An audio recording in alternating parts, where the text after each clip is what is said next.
Anybody that knows me knows that I wear my faith kind of on my sleeve in a very public way. It's kind of funny. I actually have a lot of people trained like Pavlov's, where if I'll hold my finger up like this, they'll say back at me, "The sun is shining, the birds are chirping, Christ is risen." Because I always ask people those three things whenever I see them. I'm like, "Is the sun shining? Are the birds chirping? Is Christ risen?" That's kind of, I just lead off conversations that way. It's kind of funny, and it always gets like a kind of a little bit of a laugh or whatever. But the point of why I'm saying that is because I want to share with people, one, that there are things that are constant, and obviously it's not always, the sun is not always shining. The answer to that though is it's going to start shining, soon. Or birds are chirping. They're not chirping right now. Oh, they're going to chirp soon, or they're chirping somewhere else. The answer to is Christ risen though is always yes. Yes, and that's important because every time we say, yeah, Christ is risen, we're reminding ourselves about a constant, about something that we can put our faith in. And that's what I think is so important about Christianity as opposed to a lot of the other ways of viewing the world and viewing yourself. In America right now, there's a huge competing idea, I'd say, that I notice. First is obviously Christ, and second is the sort of self-sufficiency that is antithetical to the Christian faith, and I'll explain why. So, we all see, as 18 to 26-year-old men, or whoever else is watching this, like at least I get recommended a lot of videos by people like Jordan Peterson or Jocko Willink or any of those sort of people, or any of those people sort of in the manosphere, like they're calling it. And what they say, what those people say is that your value of at being a man is based off of performance. Make your bed, clean your room, stand up to evil, do these things, exercise. Like it's always you're not performing in a certain way, and that's okay if you're on a different level of performance than somebody else, but you need to be pursuing certain things so that way your value as a human being keeps climbing and you keep adding and giving to the society around you. And while that seems very counterculture, I don't really think it is, because it's a repackaged emphasis on something that's been around for a very long time. The Muslim faith, for example, says you perform in a certain way, you do these certain rules, you have a certain reward in heaven. Hinduism says, if you lead your life in a certain way and ascend to a different plane of existence in a certain way, you'll go to nirvana. And so we have like all sorts of different views like that. You can even look at the people who are gonna say you need to have a connection with the earth, that you need to have these certain rocks or worship these certain stones or have these certain fragrances, and in that case you can be healthy and aligned with the universe, you'll say. But the thing that unites all of these different ways of thinking is that I perform a certain way, I achieve a certain level of living.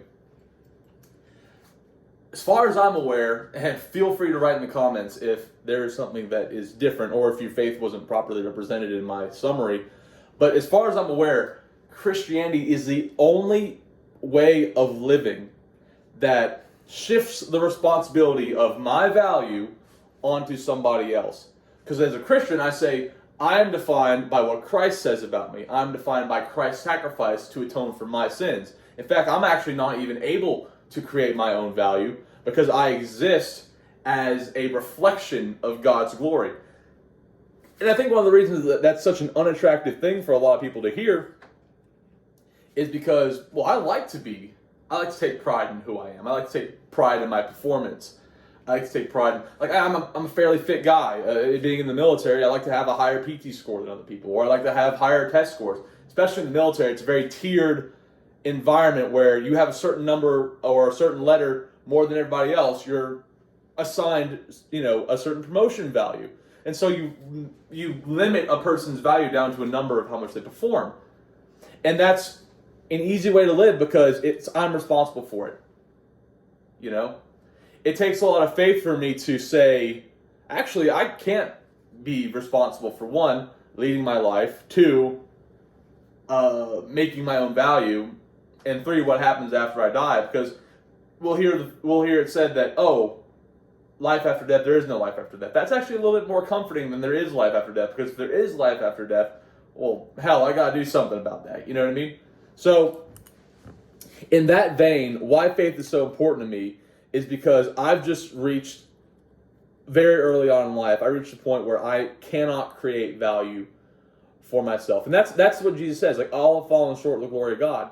Like, and I think the reason that a lot of these philosophies that are around us don't really comfort us at the end of the day is because we look at the standard and we see we're not meeting that, and we can't meet that, because no matter what the standard is, we can't meet it. You can't be rich enough, you can't be disciplined enough, you can't be a leader enough, you can't be sacrificial enough, you can't be holy enough, you can't do enough good things, you can't connect enough. And so it leads us down this rabbit trail and this destructive path of, I can't do enough. I know there's something I should be doing. I know there's a level of living that I should be reaching, but I'm not reaching that. And Christianity is scarier because it says, well, one, you can't. Two, it's not your responsibility. And so my pride flares up, and I'm like, well, I don't like that, because I want to be responsible for how I live. Because if I trust someone else, then that means that I have to accept what they believe about me, and they accept I have to accept what they believe about the world.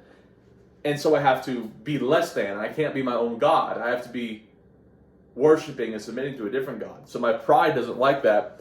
But I'm very lucky to have had situations in my life and failed a lot and lost a lot, to where I've had to face that I can't be enough early.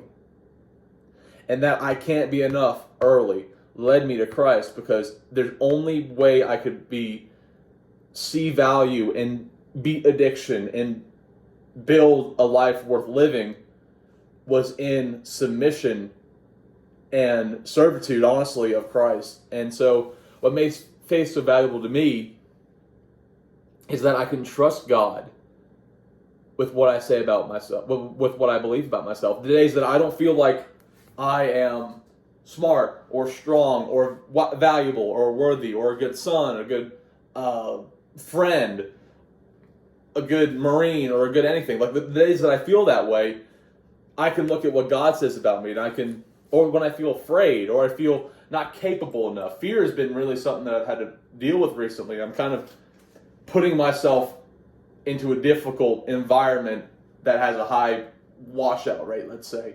And fear is it's scary. But what does God say about me? 2 Timothy 1:7. You have not been given a spirit of fear, but a power of love and self-discipline. I mean, that's what God says about me. And that's not to have anything to do with me. I am that person. I get to act in that way. When I don't act in that way, that's me living in my flesh. But what God says about me, the way He created me, is constant. It doesn't change based off of whether or not I wake up and run a 300 PFT or a 200 PFT. It doesn't change whether I pass the test or fail the test. Because what God loves about me has nothing to do with my circumstances, has nothing to do with my performance. And funnily enough, once I gave up the responsibility of my value to God, my performance sort of came into effect. Like I gotten kicked out of college, community college. I gotten kicked out of an ROTC program before joining the Marines. I've failed a lot. School, all the way through. High school was bad. Just a very based off of what those people on YouTube would say, a very not valuable man. Let's say that.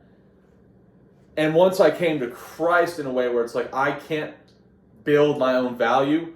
I need you to build me up, and I can't do it myself. I just sought Him, and I accepted my inability to build my own value and my own performance. The performance side just kind of fell into place afterwards, and now I have a degree. I'm studying 2 different things at the same time. I've got tutoring and common books, and I mean journals, and my physical performance is great. I'm standing up for myself more, like, not to brag about any of these things, but it's like those things seem so out of reach and addictions. I've conquered a lot of addictions. I haven't done that. God has done that because I've been following Him.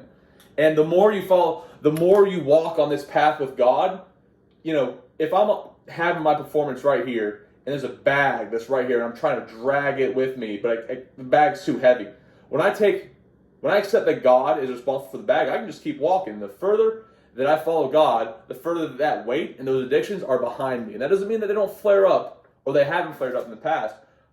But it's a process of following God. It's a process of trusting Him. It doesn't all happen in one night. You don't immediately start becoming this high performer. You don't immediately quit the drug. I mean, that can happen, but I don't think God's a God like that. Like, He rejoices in beginnings. He rejoices. It's God really is involved in the process of walking us through those terrible things and those weaknesses and those past things. But regardless, I can look at I was reading my journal from 5 years ago and just listening to what me from 5 years ago had to say about myself, and it was terrible.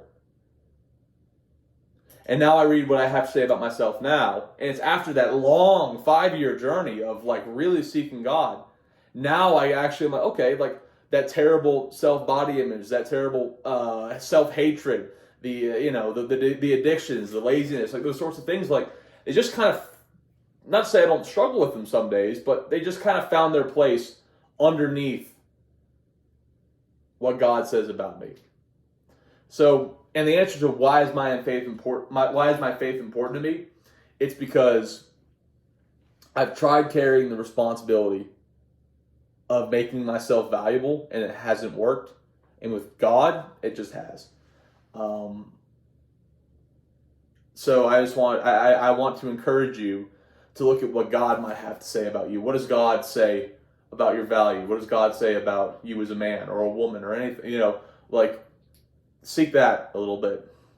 And I want to thank my friend Via, because we had a conversation the other day, and he encouraged me to keep on talking and keep on sharing my perspectives on things. So I wanted to. So I'll be sending this to him and posting on YouTube as well. But as always, thank you guys for watching, and I will see you next time.